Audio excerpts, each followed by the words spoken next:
दोस्तों नमस्कार।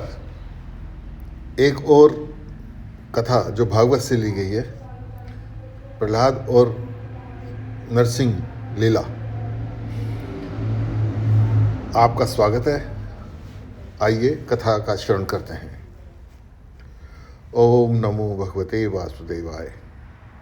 आज की यह कथा केवल इतिहास नहीं, यह भक्ति का शाश्वत शास्त्र है।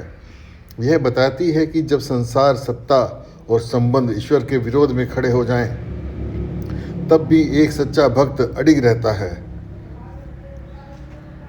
हिरण्याक्ष के वध के बाद उसका भाई हिरण्यकशिपु विष्णु से प्रतिशोध की अग्नि में जल उठा।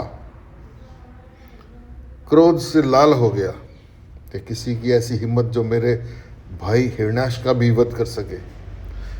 तो उसने घोर तपस्या की, हजारों वर्ष तक खड़ा रहा, सांस रोकी, देह पर दीमक लग गई।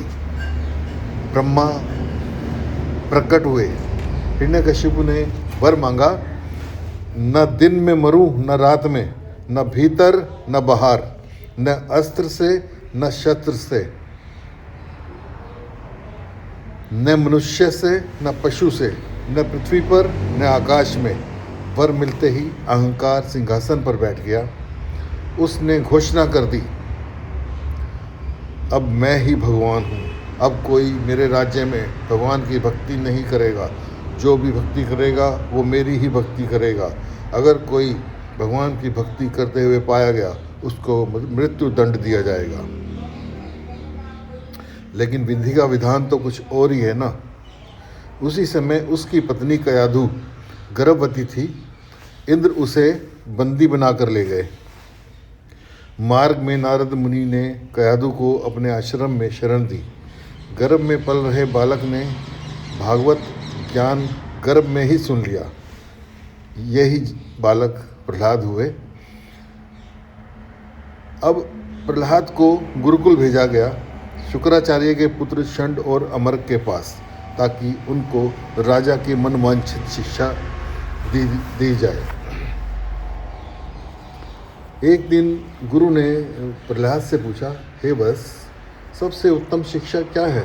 प्रहलाद बोला, शरणम कीर्तनम विष्णु स्मरणम पाद सेवनम। गुरु घबरा गए। अरे ये तो विष्णु की भक्ति में चला गया, ये कैसे हो गया? राजा को सूचना दी गई। राजा ने गुस्से में लाल होकर प्रहलाद को कठोर दंड देने की घोषणा की, परंतु प्रहलाद घबराए नहीं। प्रहलाद को हिरण्यकशिपु के दरबार में भेजा गया। हिरण्यकशिपु ने पूछा, तुम्हें किसने ये विष्णु भक्ति सिखाई है?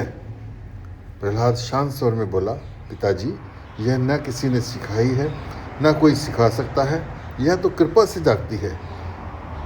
राजा तिल मिला उठा और सेवकों को आदेश दिया कि इसके ऊपर घोर अत्याचार किए जाएं। उसको सांपों के बीच में फेंका गया तो सांपों की माला बन गई। अग्नि में डाला गया तो अग्नि शीतल हो गई। पर्वत से गिराया गया तो धरती ने गोद में ले लिया। विष पिलाया गया तो विष अमृत बन गया। अब किसी भी प्रकार से प्रहलाद को नहीं मार सके। हिरण्यकशिपु ने पूछा, कहाँ है तेरा विष्णु? मैं देखना चाहता हूँ तेरा विष्णु कहाँ है। प्रहलाद ने बोला, वो तो सर्वत्र है, हर जगह है। तो पास ही एक स्तंभ था। बोले, इस स्तंभ में भी है? तो बोले, हाँ इसमें भी है। हिरण्यकशिपु ने गुस्से में उस स्तंभ पर भी वार कर दिया, जहाँ से नरसिंह प्रकट हुए। भगवान विष्णु ने नरसिंह का रूप लिया, क्योंकि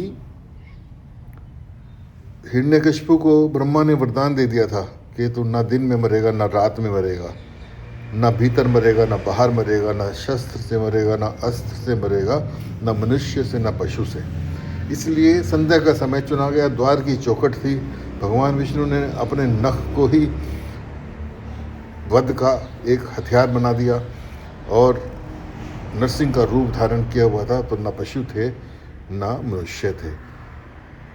इस तरह से हिरण्यकशिपु का वध हो गया। वर भी नहीं टूटा, ब्रह्मा का दिया हुआ वर भी नहीं टूटा और धर्म भी बच गया। लेकिन भगवान का उग्र रूप शांत नहीं हो रहा था। देवता भी भयभीत हो रहे थे। तो प्रहलाद आगे बढ़े।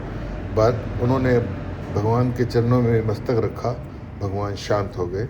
नरसिंह बोले, प्रभु प्रहलाद से बोले, हे पुत्र वर मांगो। प्रहलाद ने कहा, हे प्रभु मैं व्यापारी नहीं कि भक्ति के बदले वर मांग लूं। अगर आप देना ही चाहते हैं तो मेरे पिता को मोक्ष दे दीजिए। इस कथा ने बहुत ही अच्छी शिक्षा दी है कि भक्ति हमें निडर बनाती है। ईश्वर भक्त के लिए स्वयं रूप बदल लेते हैं। सच्चा भक्त दुश्मन के लिए भी करुणा रखता है। इसके साथ ही कुमुदेश शर्मा को इजाज़त दीजिए। एक नई कथा के साथ फिर हाजिर होंगे। तब तक के लिए धन्यवाद। प्रभु का स्मरण करते रहिए, ध्यान रखते रहिए, अपना भी ध्यान